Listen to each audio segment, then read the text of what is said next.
David adalah seorang pembunuh. Dia memercikkan air di muka gangster.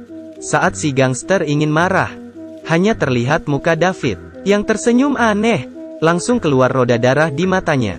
Gangster langsung terhipnotis. David mengatakan pada gangster, ingin tahu rasa tawon menyengat orang, dan kemudian mengeluarkan dari kantong botol yang penuh dengan tawon. Membuka tutup botol, tawon yang tak terhitung jumlahnya terbang ke gangster.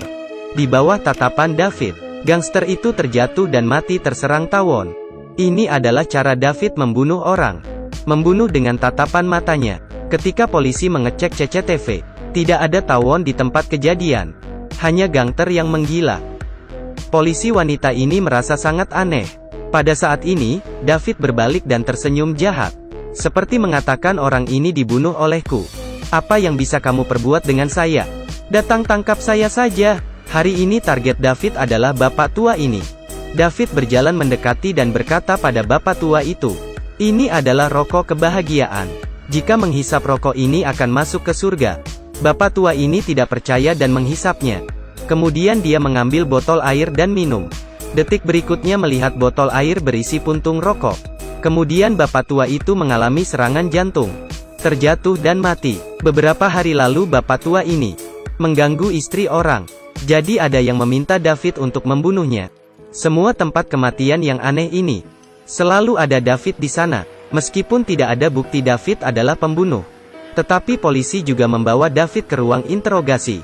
Di saat polisi wanita ini menanyakannya, mata David berubah menjadi merah lagi. Langsung keluar roda darah di matanya. Polisi wanita ini melihat David berubah menjadi pemuda yang mati karena kesalahannya. Polisi wanita itu merasa sangat bersalah, mulai gugup. Lalu David berkata, ada serangga yang merayap di tanganmu. Polisi wanita itu mengangkat lengan bajunya dan memang ada seekor serangga. Kak Nana yang di sebelah tidak melihat apapun. Kemudian David menjilat lengan polisi wanita itu, dan mengatakan dia sudah boleh pergi bukan? Padahal polisi tahu, David adalah pembunuhnya, tetapi tidak ada bukti sehingga melepaskannya.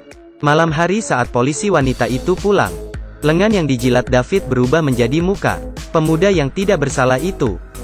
Pemuda itu mengatakan, saya tidak bersalah. Saya mati dibunuh.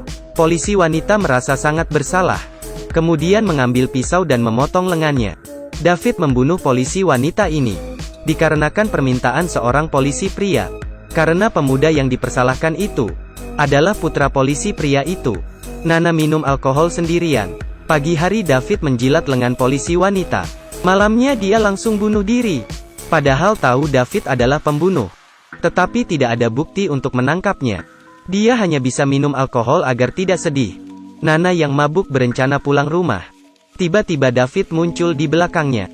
Dia memperlihatkan roda darah di matanya pada Nana, dan menusuk Nana dengan pisau. Tetapi Nana malah tidak terluka. Nana mengambil pisau itu, dan melihat itu hanya sebuah pisau mainan. Ternyata Nana bisa kebal terhadap mata roda darah David. Tidak terhipnotis. Sangat mengejutkan David. Masih belum ada yang tidak terhipnotis olehnya.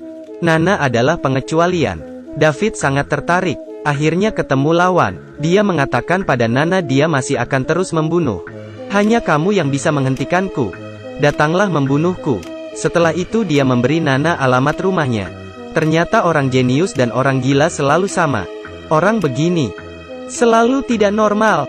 Hari itu Nana ditangkap. Yang menangkapnya adalah pria yang suka padanya. Pria itu mau menghancurkannya karena Nana tidak menerimanya. Dia memberi pilihan pada Nana. Di depannya ada 2 buah telepon. Yang pertama bom rumah sakit.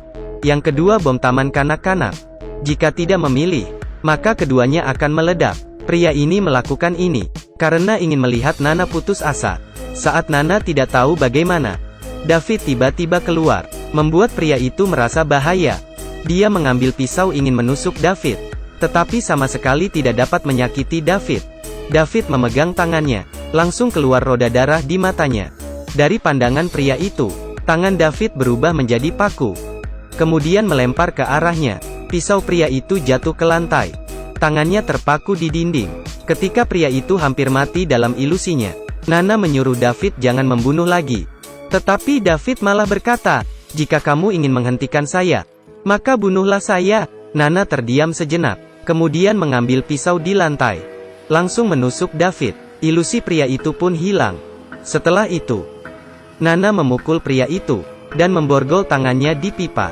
Kedua ponsel untuk pengeboman juga dirusaki Nana.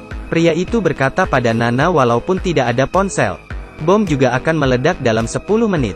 Dalam keadaan darurat, Nana menyuruh polisi lain pergi ke taman kanak-kanak, dan dia sendiri berlari ke rumah sakit.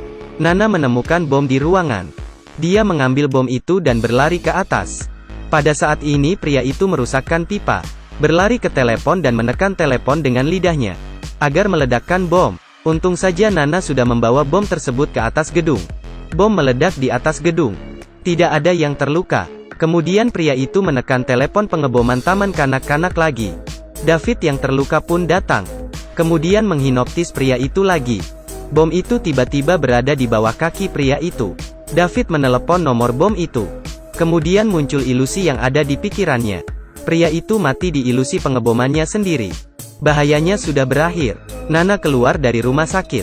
Ketemu dengan David lagi.